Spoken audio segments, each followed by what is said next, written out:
Welcome to the World News. I'm James Chow here in Beijing. Our first story, though, takes us to Cairo, where hundreds of Egyptian activists are in Tahrir Square to demonstrate against a clear roadmap. They want democracy and an end to military trials for civilians. Activists who spearheaded an uprising that ousted President Hosni Mubarak in February gave a correcting the past billing to the latest demonstrations. The Interior Ministry says it's cleared police from the square for 24 hours to let the protest proceed peacefully. Islamists, including the political party set up by the Muslim Brotherhood, distanced themselves from these demonstrations. Many Egyptians complain that they've yet to see real fruits from the original uprising. Some say they fear the new military rulers are secretly plotting to stay in control behind the scenes after parliamentary and presidential elections that the army has promised to hold by the end of this year. In July, thousands of Egyptians camped out in Tahrir Square for weeks to push for faster political reforms and to speed up the trials of Mubarak and his aides for killing demonstrators.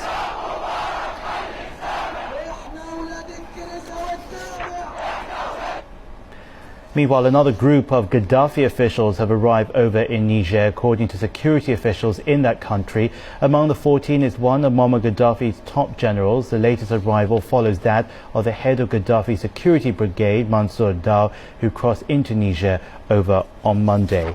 Let's continue with our coverage, because under siege for a week, Bani Walid, one of the last Gaddafi strongholds, looks set to be stormed by rebels. The fighters say they've now moved substantially closer to the town since Thursday. Gaddafi's whereabouts remain unknown, but there are rumours that he's hiding out either in Bani Walid, in Sirte or in Sabah.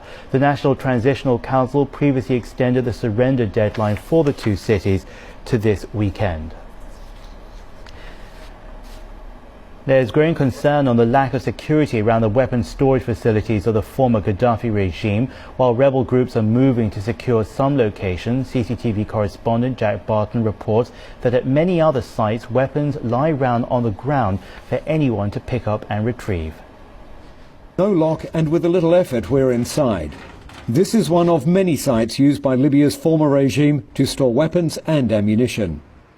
Yesterday it was full. But after a media tip-off, the rebels cleaned it up. Well, almost. In the wrong hands, this is enough to make a devastating car bomb. And right outside the main gate, only meters from the road, a startling oversight. This is a loaded surface-to-air missile launcher. It's capable of taking out aeroplanes at a high altitude, and it's one of the weapons Western intelligence agencies fear most may fall into the hands of terror groups. At yet another abandoned arms dump, most of the ammunition has already been taken.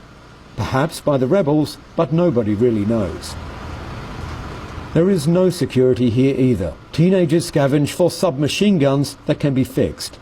There are thousands to choose from. So if the safety works here, that means that the gun is serviceable.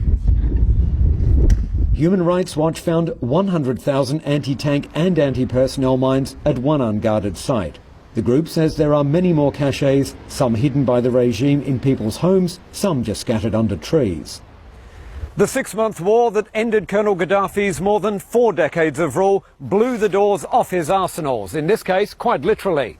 But the new government has so far failed to secure these weapons, leaving them out in the open for anyone to take. Individual rebel groups have taken the initiative to secure many of these sites and say they are aware of the problem. They acknowledge this is also one area where they are more than happy to take international assistance, which they say has already begun. We are grateful for the expertise of the United Nations. We are taking their advice and we always negotiate with them and we offer what they need, such as security until the original security people of Libya return to work. By that the rebels mean re-establishing a formal army. That will take some time. But there is growing concern that many of these weapons could have already fallen into the wrong hands and may even have been smuggled outside of the country. Jack Barton, CCTV, Tripoli. Let's continue now with other news. A debate on new arms sales to Taiwan is building steam in the US. As decision day draws nearer for the Obama administration, China has repeated its firm opposition. It says the sales put the peaceful Sino-US relationship at real risk. Li Ying has more. The resurgence of an old issue is testing Washington. Taiwan's request to buy 66 late-model F-16 aircraft from the U.S. has been a pending issue since 2006. Some U.S. lawmakers think it's time for the administration to seriously reconsider the request. On Tuesday, Chairman of the House of Representatives Foreign Affairs Committee, Elena Ross-Lehtinen, put forward a new bill aimed at strengthening the existing Taiwan Relations Act. Nearly half of the House and a third of the Senate are urging the Obama administration to approve Taiwan's request. They argue that Taiwan needs the new jets to counter the mainland's growing military strength. China has been closely following the development. Foreign Ministry spokeswoman Jiang Yu says Washington needs to be fully aware of the harmful nature of the issue.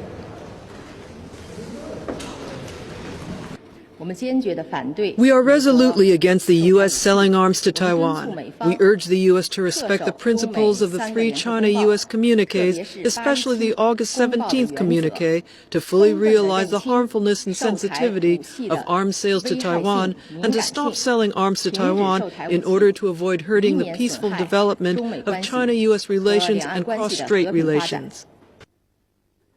Pushing hard for the deal is arms manufacturer Lockheed Martin. The company says the F-16 fighter jets would merely maintain Taiwan's air power capabilities, not boost them. And analysts note the deal is worth well over $8.7 billion, enough to create 80,000 jobs in a year.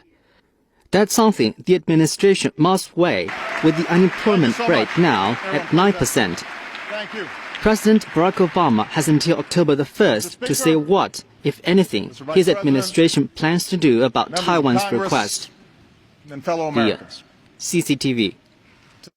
Welcome back to the World News, and let's return now to our top story. Earlier we told you about the hundreds of Egyptian activists who are crowding into Tahrir Square over in Cairo as they demand a clear roadmap to democracy and an end there to military trials for civilians. For more on that, let's go now live to Cairo, where we're joined by our correspondent Abdul Maroukin. Abdul, thanks so much for joining us here. More than 6 months after the fall of Hosni Mubarak, and the protesters are back on the streets in Tahrir Square yet again. Tell us this time, what exactly are they calling for, and how do they want this to transpire on the part of authorities there? Well, today is quite significant because many people did not expect that there will be such numbers in Tahrir Square. What they want is a few demands that they have been calling for quite a long time, but today they decided to go in the streets in Tahrir Square and call for it. They demand to cancel all military court. They don't want to see civilians going to military court. They want all civilians held by the army to be released. If the army wants them to be trialed, so they should be trialed in regular court, not military court. There are demands to cancel the newly established parliament election laws and the newly established constituencies.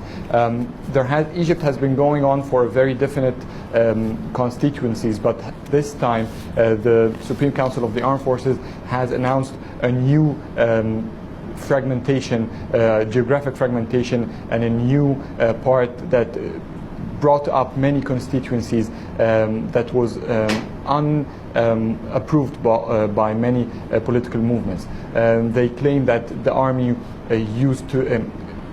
took these laws as a dictator and give them to the public without negotiating with the people in the streets. We learned that right now there are thousands of soccer fans. They are going to Tahrir. They are in Tahrir Square and actually are moving towards the Interior Ministry, having a lot of fireworks.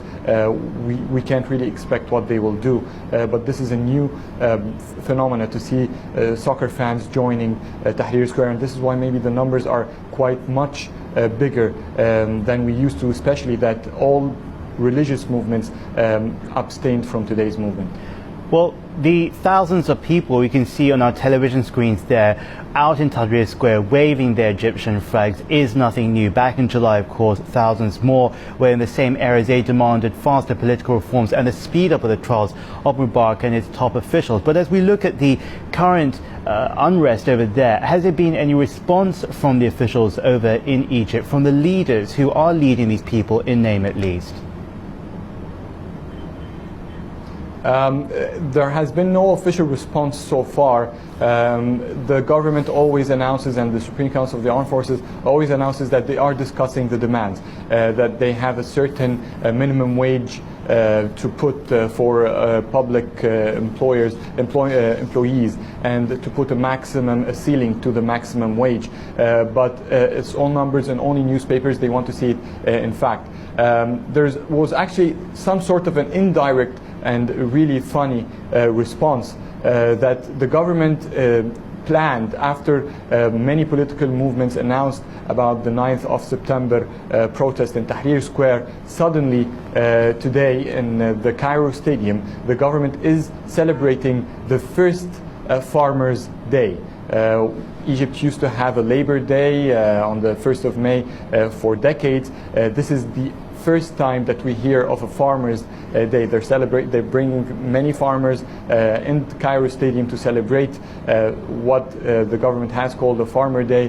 Most people in the streets are really they are quite shocked about the fact that there's a Farmer Day, and why today, and why especially the 9th of September. At the same time, the pictures on the Egyptian television from the Cairo Stadium celebrating Farmers' Day are very few. We're talking about hundreds, maybe few thousands of people in the stadium. It takes about 70,000 viewers or persons. It's almost empty. Adam Maruki reporters there over in Cairo. Very complex picture, and he'll be bringing us more reports as the demonstrations continue over there in Tahrir Square. Now, as the 10th anniversary of 9/11 approaches this weekend, US officials say they're investigating a credible but unconfirmed threat from Al-Qaeda. According to the FBI, the terror cell is planning to use a car bomb in New York City or Washington. But the nation's security alert level hasn't changed. That said, Barack Obama has directed counter-terrorist staff to heighten efforts. Obama's schedule for Sunday with stopovers at New York's Ground Zero and the Pentagon will not be affected by this threat. Meanwhile, New York Mayor Michael Bloomberg says police presence in the city will step up in light of these recent security revelations. Now, the threat at this moment has not been corroborated. I want to stress that. It is credible, but it has not been corroborated. But we do live in a world where we must take these threats seriously, and we certainly will. The NYPD is deploying additional resources around the city and taking other steps to keep our city safe, some of which you may notice and some of which you will not notice. But there is no reason for any of the rest of us to change anything in our daily routines. Life in America has fundamentally changed in the 10 years since the 9/11 attacks. Perhaps the most tangible shift of all has been in security.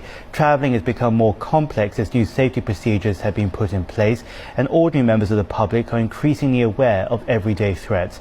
Our correspondent Kate Moody has this report from Washington.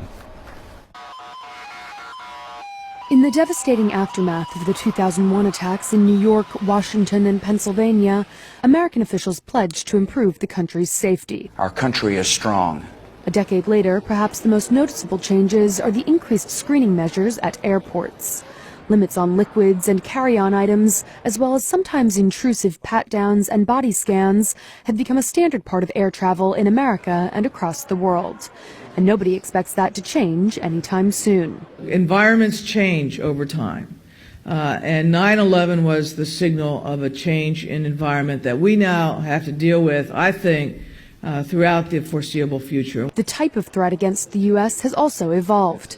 Analysts say lone wolf attacks are now more likely than a repeat of the 9/11 attack. I think the strategy has changed. Al-Qaeda and its franchises have adopted a shotgun approach in which they seek to find individuals they can sneak into Western countries to carry out individual attacks. They don't have the capacity to launch such a coordinated effort like 9/11. That kind of attack is the most difficult to prevent because there's nothing to intercept and so forth. So you have to go and use other methods. And one of the other methods is for every citizen of the United States, every person in the United States to have awareness of their surroundings and feel comfortable in reporting suspicious activities to the authorities. To that end, U.S. officials now underscore the important role the public can play in preventing terror attacks, with the